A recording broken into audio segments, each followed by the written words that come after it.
Hello friends, सत श्री अकाल, जय हिंद। कैसे हैं आप सभी लोग? आई होप कि आप वेल होंगे, स्वस्थ होंगे, अच्छे होंगे। तो फ्रेंड्स, आज का जो वीडियो है बेसिकली मेंस्ट्रुएशन का है, आप देख ही रहे हैं। और बहुत ही बेहतरीन चैप्टर है, बहुत बेहतरीन चैप्टर है। और इनके जो सूत्र हैं फ्रेंड्स, वो चाहे 2D के हों या 3D के हों, सिर्फ LV और पाई आर के ऊपर डिपेंड है। देखिए, हम आपको यहाँ पर सबसे पहले इनके फार्मूलों का जिक्र करेंगे और कुछ इस तरीके से जिक्र करेंगे कि बच्चों आपको याद ही ना करना पड़े, ये हमेशा आपके दिमाग में बना रहे। और एक बात ध्यान देना बच्चों, जितने भी एग्ज़ाम्स होते हैं, यहाँ तक कि तो मैंने कुछ एग्ज़ाम दिए हैं, जैसे लेख लोकपाल का एग्ज़ाम होता है बच्चों, वहाँ पर मेंस्ट्रुएशन के लगभग अगर 30 सवाल 35 सवाल एग्ज़ाम में बन रहे हैं, तो वहाँ से 7 से 8 10 सवाल तक हमारे मेंस्ट्रुएशन के हो सकते हैं, ऐसे कुछ एग्ज़ामों में। और जो भी एग्ज़ाम CDS का पेपर हुआ था लास्ट टाइम बच्चों, मुझे अच्छे से याद है, लगभग 16 क्वेश्चंस मेंस्ट्रुएशन से आए थे 100 में, आउट ऑफ 100 क्वेश्चन में।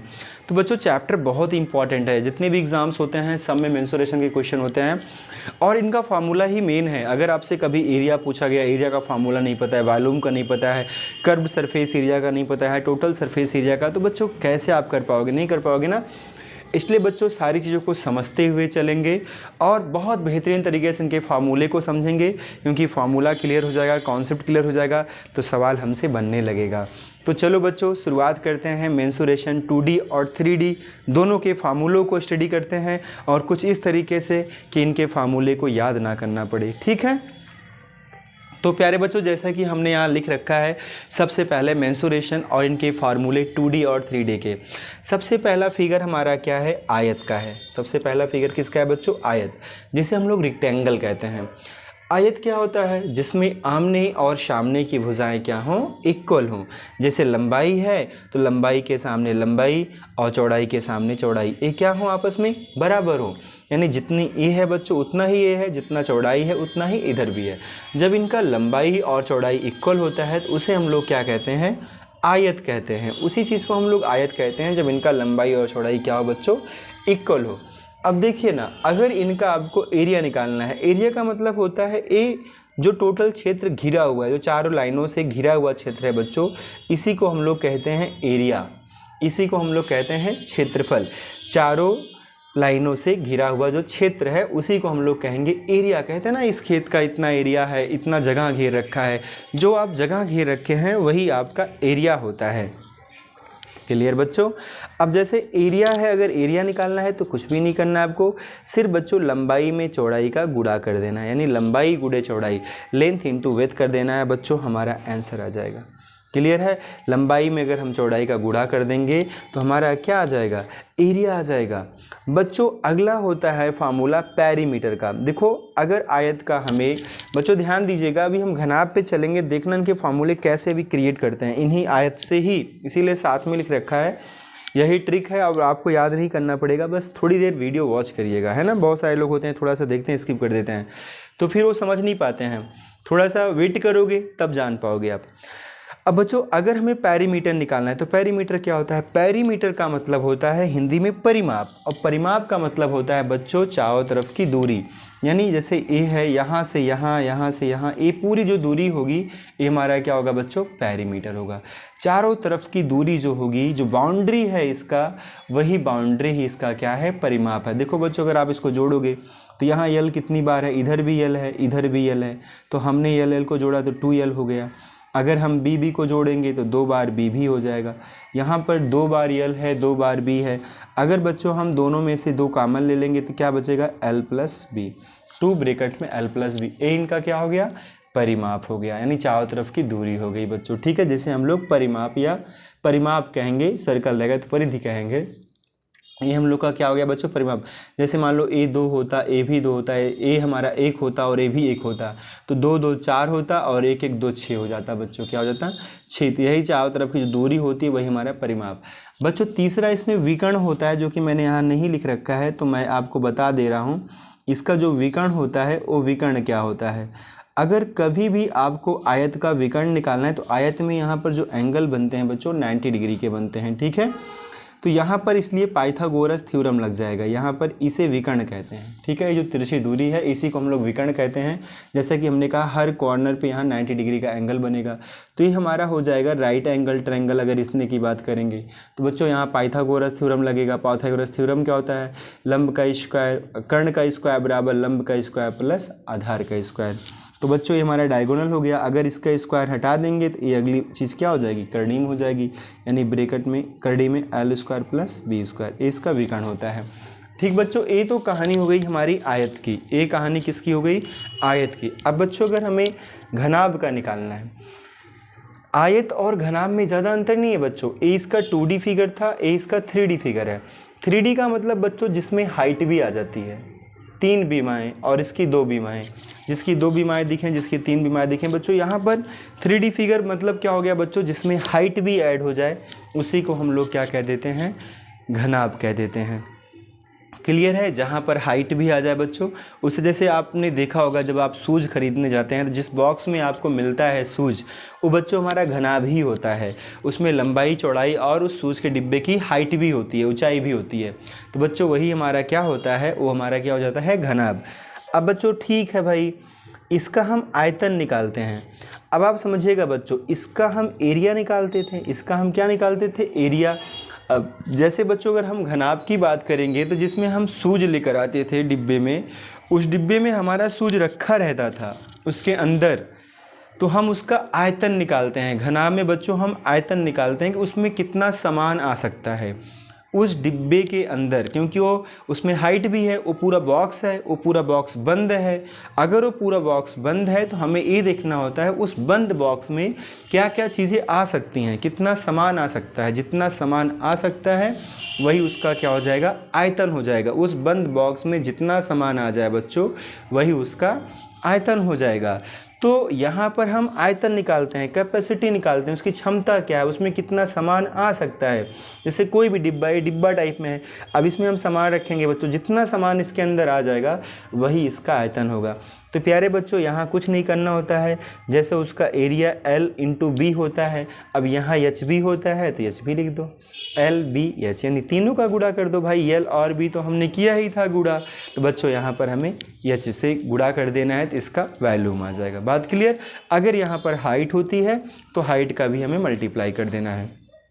अगला बच्चों लिखा है CSA। देखो बच्चों जो हिंदी वाले हैं बच्चे ध्यान देंगे, इसका मतलब होता है curved surface area. It means बच्चों वक्र पृष्ठ का क्षेत्रफल। वक्र पृष्ठ का क्षेत्रफल मतलब बच्चों 4 दीवारों का क्षेत्रफल। वक्र मतलब होता है बच्चों दीवार है।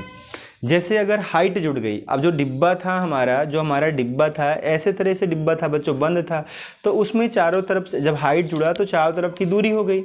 जैसे यहाँ आपने क्या निकाला था? पेरीमीटर निकाला था। यहाँ पर आपने क्या निकाला था? पेरीमीटर। तो पेरीमीटर क्या निकला था? 2L plus B. 2L था, 2B था, ठीक है। तो 2L प्लस बी, और वहाँ पर क्या हो जाएगा बच्चों? एच भी हो जाएगा। तो बस कुछ नहीं करना है। अगर कर्व सरफेस एरिया निकालना है बच्चों, जो हमारा परिमाप होता है 2 ब्रैकेट में L प्लस बी, उसी में हमको क्या कर देना है? एच से गुणा कर देना है। तो बच्चों ये आ जाएगा 4 दीवारों का क्षेत्रफल, curve surface area. It means जैसे हम लोग कहते हैं वक्र पृष्ठ का क्षेत्रफल। तो ये बच्चों बस कुछ नहीं करना है, यानी उसी परिमाप में, उसी चारों तरफ की दूरी में हाइट से गुणा कर देना है, क्योंकि यहाँ पर हाइट भी आ गई।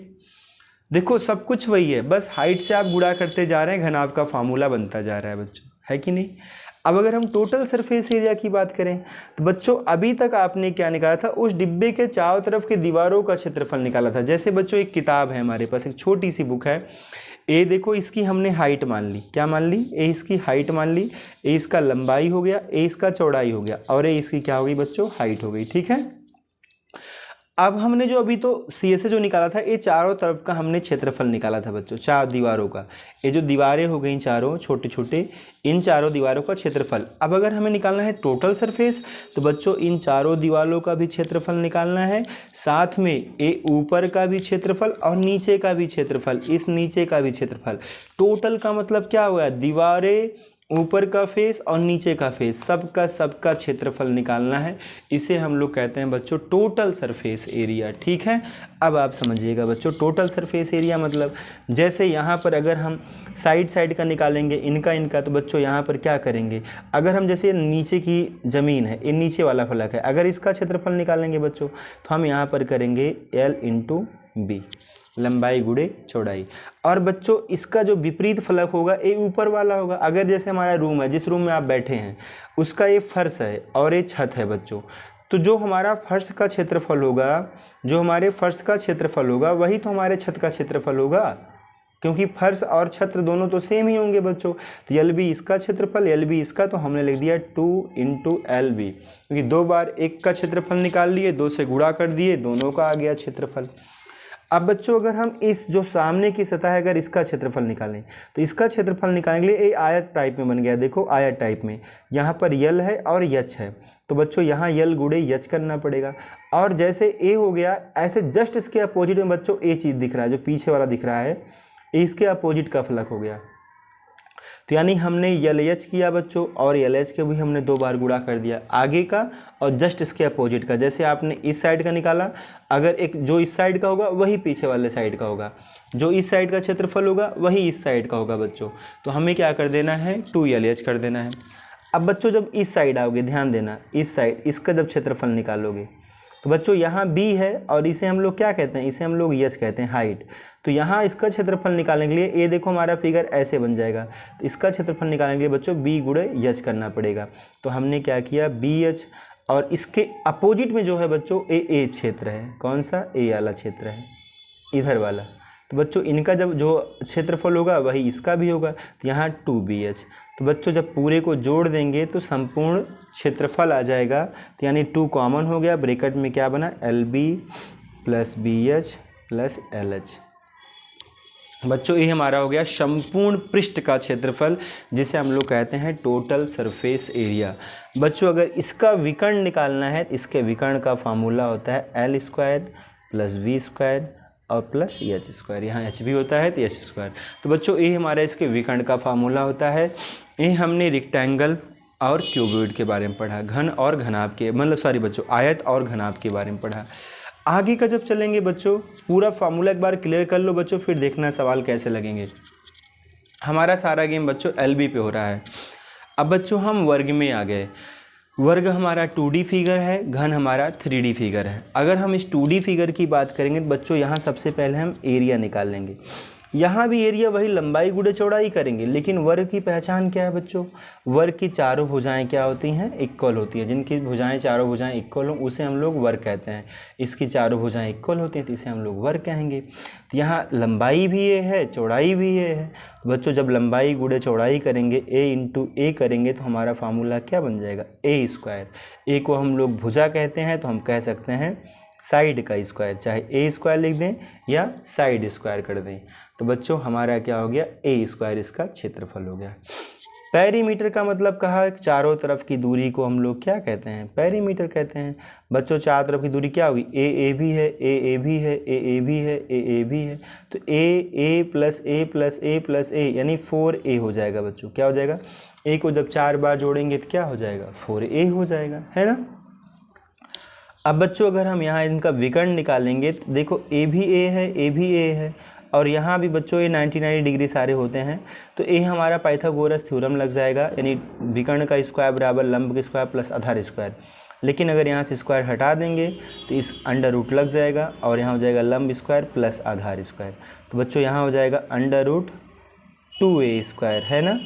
तो देखो बच्चों 2 तो करनी में ही रह जाएगा, लेकिन एक हमारा कहाँ आ जाएगा, बाहर आ जाएगा, क्योंकि A² है तो A बाहर आएगा तो स्क्वायर हट जाएगा। √2A इसका क्या हो जाता है, विकर्ण हो जाता है। बच्चों ये हमारा वर्ग का फार्मूला बन गया, किसका बन गया, वर्ग का बन गया। सेम फिगर बच्चों हमारा घन का होता है। एक घन था, अगला हमारा, ये हमारा वर्ग था, अब हमारा घन है।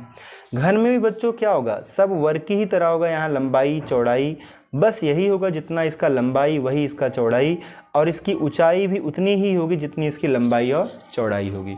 तो यहाँ पर बच्चों बस यही इतना होगा। यानी जैसे इसका आपने एरिया निकाला था वैसे इसका वॉल्यूम हो जाएगा। यहाँ पर हम आयतन निकालते हैं, वहाँ पर हम घिरा हुआ क्षेत्र निकालते हैं।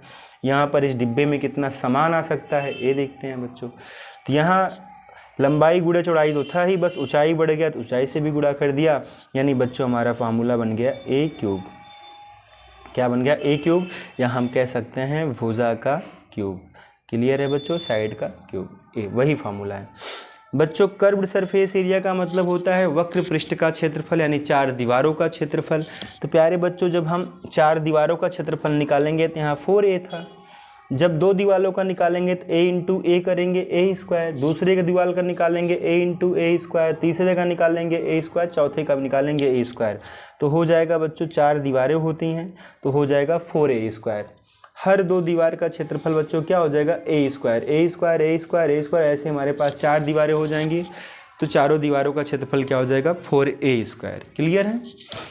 अब बच्चों टोटल सरफेस एरिया निकालेंगे। जैसे आपने अभी दीवारों का निकाला था तो आपने इस दीवार का और इस दीवार का निकाला a स्क्वायर, इसका और इसका निकाला a स्क्वायर, इसका स्क्वायर, इसका स्क्वायर। अब बच्चों जब संपूर्ण निकालेंगे तो 4 दीवारें भी आ जाएंगी, एक छत भी आ जाएगा और एक फर्श भी आ जाएगा, सब आ जाएगा। तो क्योंकि इसका जो सारा साइड ए ही है, ए भी ए है, ए भी ए है, ए भी ए है, तो सबका क्षेत्रफल a स्क्वायर हो जाएगा।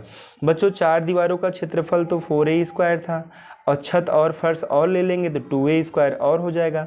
इट मीन्स बच्चों क्या हो जाएगा, total surface area 6a square हो जाएगा। क्या हो जाएगा, 6a स्क्वायर हो जाएगा। विकर्ण की बात करेंगे बच्चों तो विकर्ण यहाँ पर हमारा √3a हो जाएगा। बात क्लियर बच्चों। तो ए हमारा हो गया घन का फार्मूला, और वर्ग और घन ये दोनों फार्मूले बच्चों हमारे लंबाई और चौड़ाई के ऊपर बेस्ड थे। अब जो फार्मूला बनेगा बच्चों वो पाई आर के ऊपर बेस्ड होगा। किसके ऊपर बेस्ड होगा, पाई आर के ऊपर बेस्ड होगा। अब देखो बच्चों अब क्या है, अब अगर हम पहली बात करें वृत्त की, अगर हम वृत्त की बात करेंगे बच्चों एक वृत्त में क्या क्या होता है। एक वृत्त में सबसे पहली बात बच्चों त्रिज्या होती है, केंद्र से परिधि की दूरी, इसे हम लोग परिधि कहते हैं बच्चों, सरकमफेरेंस कहते हैं। केंद्र से ये जो हमारा परिधि है इसके बीच की जो दूरी होगी बच्चों ये हमारा क्या होगा, त्रिज्या होगा। और अगर हम इसको यहाँ से यहाँ पूरा केंद्र से होकर यहाँ से यहाँ पूरा टच करेंगे परिधि को, तो बच्चों इसे हम लोग कहते हैं डायमीटर, यानी इसे हम लोग व्यास कहते हैं या सबसे बड़ी जीवा कहते हैं। अगर यही लाइन यहाँ क्लिक कर दिए होते तो इसे बच्चों हम लोग जीवा कहते हैं। और ये भी जीवा है, किसी वृत्त की सबसे बड़ी जो जीवा होती है वो बच्चों वृत्त का व्यास होता है। ठीक है। अब बच्चों जैसे मान लो हमने किसी वृत्त में यहाँ से हमने यहाँ तक की दूरी को कहा ए क्या है, तो इस चीज़ को बच्चों हम लोग आर्क कहते हैं। ठीक है, जिसे हम लोग हिंदी में चाप कहते हैं, इसे बच्चों हम लोग चाप कहते हैं और इंग्लिश में आर्क कहते हैं। अब बच्चों मान लो अगर इसी चीज़ को हम यहाँ से यहाँ तक टच कर देते हैं और हमने कहा इस पार्ट का क्षेत्रफल क्या होगा, तो इस क्षेत्र को हम लोग बच्चों सेक्टर कहते हैं। क्या कहते हैं, इसे हम लोग सेक्टर कहते हैं, त्रिज्यखंड कहते हैं। ये सब वृत्त के एक हिस्से हैं जो वृत्त में ये चीज़ें होती हैं। अब बच्चों अगर इनका हमें क्षेत्रफल निकालना है, एरिया निकालना है, तो वृत्त का क्षेत्रफल हो जाएगा पाई आर स्क्वायर। क्या हो जाएगा, पाई आर स्क्वायर। सिर्फ स्क्वायर कर देना है। पाई पाई का मान 22/7 सभी को पता है, उसमें रेडियस का स्क्वायर कर देना है। बच्चों हमारा क्या आ जाएगा, इस पूरे वृत्त का क्षेत्रफल यानी पूरे कंप्लीट वृत्त का क्षेत्रफल आ जाएगा। इसका परिधि निकालना है बच्चों, तो परिधि क्या होगा, इसका परिधि का फार्मूला होता है 2 पाई आर। सारा फार्मूला हमारा पाई आर से बनेगा, बस पाई आर इसमें भी रखना है, स्क्वायर कर देना है। परिधि निकालना है, चारों तरफ की पूरी दूरी निकालनी है वृत्त की बच्चों, तो यहाँ हो जाएगा 2 पाई आर।